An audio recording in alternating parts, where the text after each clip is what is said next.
Hoje vou falar aqui um pouco sobre a situação do transporte público em Volta Redonda, mais especificamente sobre o histórico do problema. É um pouco chato falar sobre isso porque a gente pega desde os anos 70, mas é importante para a gente entender como que a gente chegou nessa situação e para onde nós vamos ou podemos ir. Essas empresas, como eu já meio que adiantei, chegaram em Volta Redonda nos anos 70, entre 74 e 76, firmando contratos, na verdade não contratos, permissões precárias. Não existia contrato nem sequer naquela época, eram baseados numa lei de 68, época da ditadura. Volta Redonda sequer escolhia prefeito nessa época, para você ver como que as coisas com certeza foram feitas ali na base da amizade. Volta Redonda tinha prefeito indicado pela ditadura, eram prefeitos biônicos. E ali não se tinha licitação, eram uma permissões precárias que a prefeitura dava para essas empresas para elas operarem e prestarem serviço de transporte aqui em Volta Redonda. No caso, a Elite, o Fluminense chegaram nessa época. Tinha outras, Viação Retiro, mas que se juntaram depois formando esse Sindipaz e são mais ou menos essas mesmas empresas até hoje. Essas empresas só poderiam operar por 8 anos. Era para ter finalizado suas operações nos anos 80, mas ninguém mexeu com elas e elas simplesmente continuaram operando. A situação política no Brasil como um todo vivia momentos conturbados, para dizer o mínimo, e elas continuaram operando e ninguém quis mexer nelas. Quando chega no começo dos anos 90, o Baltazar e o secretário de transporte na época pensaram em mexer com a situação, fazer uma licitação de uma vez por todas, como nunca houve na cidade, mas arrumaram problemas políticos dentro da Câmara e dentro do próprio governo Baltazar. O secretário na época de transporte saiu e não foi feita licitação nenhuma. Quando essas empresas continuam operando, ninguém mexe com elas, o transporte funciona mais ou menos nessa época, não vou dizer nem mais ou menos bem, vou dizer mais ou menos. Funciona, há algumas reclamações, o preço vai aumentando, mas está funcionando, entre aspas, aquilo deixam continuar funcionando. Essas empresas são muito poderosas, porque o transporte público é algo que todo mundo precisa usar de alguma forma, mesmo quem tem carro uma hora ou outra precisa usar. Em uma cidade muito urbana como Volta Redonda, depende muito do transporte público, então essas empresas acabam ganhando muito dinheiro e se tornando muito poderosas. Hoje em Volta Redonda, em 2022, são cerca de 2,2 milhões de passageiros por mês.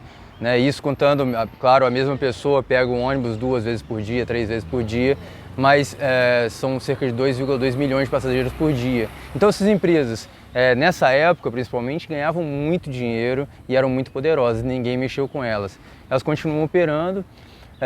No começo dos anos 2000, a Agulhas Negras entra em falência, perde diversas linhas que ela tinha na época. Circular 15, para quem se lembra, era da Agulhas Negras, ela tinha diversas linhas, perde essas linhas. Hoje, por exemplo, ela só opera intermunicipalmente, só para Barra Mansa. Mas o que acontece é que o Ministério Público começa a mexer nisso, Ele pede para que seja feita licitação, porque, mais uma vez, até essa época não houve nenhuma licitação.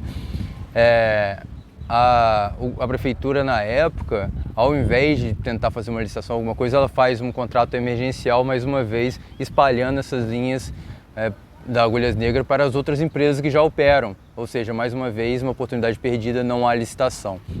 As mesmas empresas continuam operando, absorvem as linhas que eram da Agulhas Negras. O Ministério Público entra em 2005 com um processo contra a prefeitura e contra as empresas, exigindo que haja uma licitação, que haja contrato, etc., que não pode continuar operando daquela forma. Essa ação civil pública vai se estendendo até que em 2012 a Justiça manda a prefeitura retirar essas empresas dali e fazer uma licitação. Não vou dizer nem nova licitação, porque, mais uma vez, nunca houve licitação. Para que haja licitação, essas empresas saiam daqui. O problema é que, baseado numa lei de 98, o juiz fala que essas empresas, elas têm que sair sim, mas elas deveriam receber uma indenização pelos investimentos não amortizados. Ou seja, ali no ano de 2012, se a empresa em 2012, 2011 acabou de comprar um ônibus, ainda não recebeu por esse ônibus, ela estaria teoricamente levando um prejuízo, então ela deveria receber esse dinheiro da prefeitura, o que eu completamente discordo. Essa empresa estava ganhando dinheiro há décadas de forma indevida, já que ela não deveria estar operando, mas o juiz entendeu assim e era uma decisão final.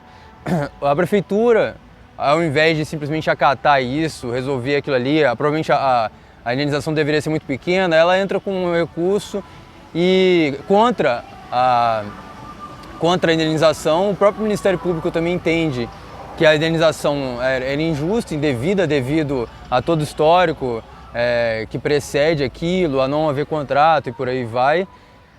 Mas o juiz continua decidindo isso em 2019. Então, o que acontece? Se estende mais alguns anos esse processo. Enquanto esse processo está rolando, essas empresas não podem sair de Volta Redonda.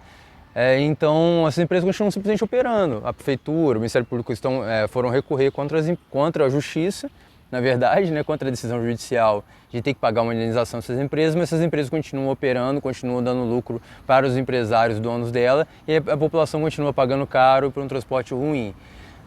Isso é importantíssimo, mais uma vez, é um pouco chato, mas é importantíssimo que as pessoas saibam, porque poucas pessoas em Volta Redonda sabem disso. Eu tive um trabalho gigantesco para estudar sobre isso e é importante que mais pessoas saibam. Hoje, eu, o secretário de transporte, o prefeito Neto, e poucas pessoas sabem dessa situação como um todo.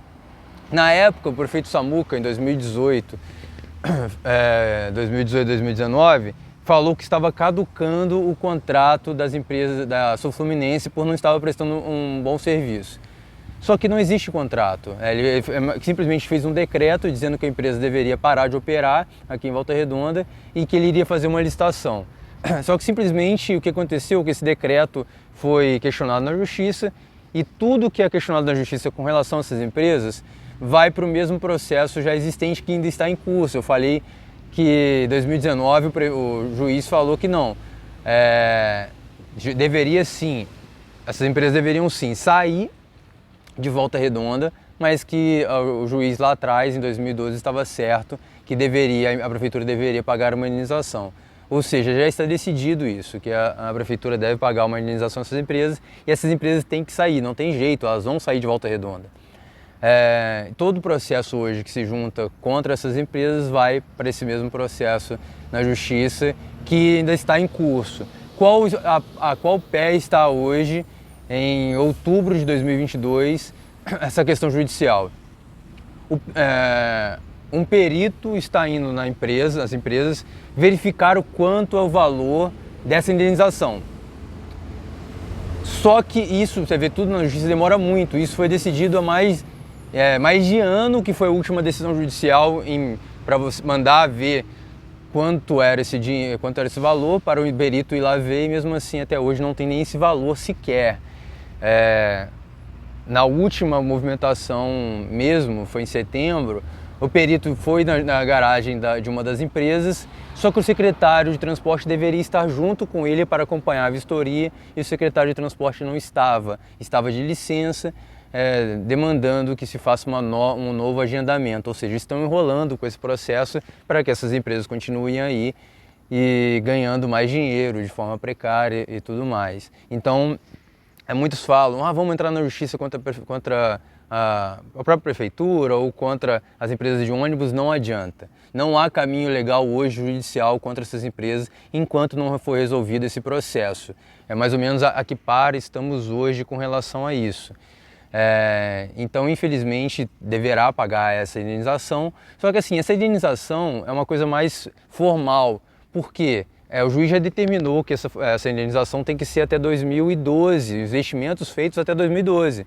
E não existe mais nenhum investimento hoje, em 2022, que essas empresas fizeram até aquela época que ainda não foi amortizado, que ainda não foi recebido pela essa empresa. Talvez vão tentar ali colocar alguma coisa na garagem, alguma coisa na infraestrutura que foi feito, mas não tem nada mais a ser pago. Fora que as próprias empresas devem mais de 10 milhões de reais à prefeitura em impostos, não pagam impostos há muito tempo. Isso quer dizer que a prefeitura não vai precisar, com certeza não vai precisar pagar nada para essas empresas, já que na verdade elas estão devendo. Então, na verdade, só estamos esperando que essa decisão judicial saia com valor a ser pago e tal, para a prefeitura teoricamente pagar as empresas e elas saiam daqui e seja dado início a um novo processo para que novas empresas operem aqui ou que a gente repense o transporte. Eu farei um outro vídeo, porque esse já ficou muito longo, para explicar qual que é a minha posição, a do VR Abandonada, sobre a situação do transporte e do que ele deve acontecer. Mas fato é que ano que vem não teremos mais empresas de ônibus aqui em Volta Redonda. Chegará um momento em que não teremos mais ônibus operando, porque as empresas sairão e um novo processo terá que se dar. O que nós faremos? Uma decisão meio que padrão hoje no liberalismo brasileiro, nas prefeituras brasileiras, é simplesmente abrir um novo processo para que licitatório, um processo licitatório como não houve em Volta Redonda, para que outras empresas venham, digam qual valor que eles vão operar, qual lucro que elas vão ter, aqui colocar o menor valor irá ganhar e por aí vai. Só que, já adiantando um pouco, né, não é tão simples assim. Volta Redonda não tem contrato, não tem licitação, mas Barra Mansa tem, Barra do Piraí tem, Resende tem, e lá o transporte funciona bem? Moradores dessas cidades vão poder responder que não. O problema é muito mais profundo, que a conta não tem batido e por aí vai. Mas eu espero que tenham entendido um pouco sobre a situação hoje jurídica dessas empresas, o porquê que não é simplesmente só o prefeito que não tira essas empresas. Sim, é muito disso. O prefeito não tem interesse, ele é amigo dessas empresas. Eu, por exemplo, se fosse prefeito, eu investiria mais no tarifa zero, competindo com essas empresas, obrigando elas a saírem de Volta Redonda, né, cortando o lucro delas e obrigando elas a saírem, a quebrarem, como aconteceu com o Sul Fluminense recentemente. Mas não é interesse dele, mas também há esse processo judicial que nós temos que pensar que isso vai estourar ano que vem no máximo, não tem como passar do ano que vem, essa situação vai estourar, iremos ficar sem empresas, sem transporte público e a partir daí temos que repensar todo o transporte público da cidade. Queria agradecer demais, queria pedir para que a galera se inscreva nesse canal, todas as semanas iremos falar sobre algum assunto aqui da cidade, nas próximas semanas iremos insistir na questão do transporte público e é isso, assim, estou muito feliz de estar falando com vocês e vamos à luta, vamos com tudo.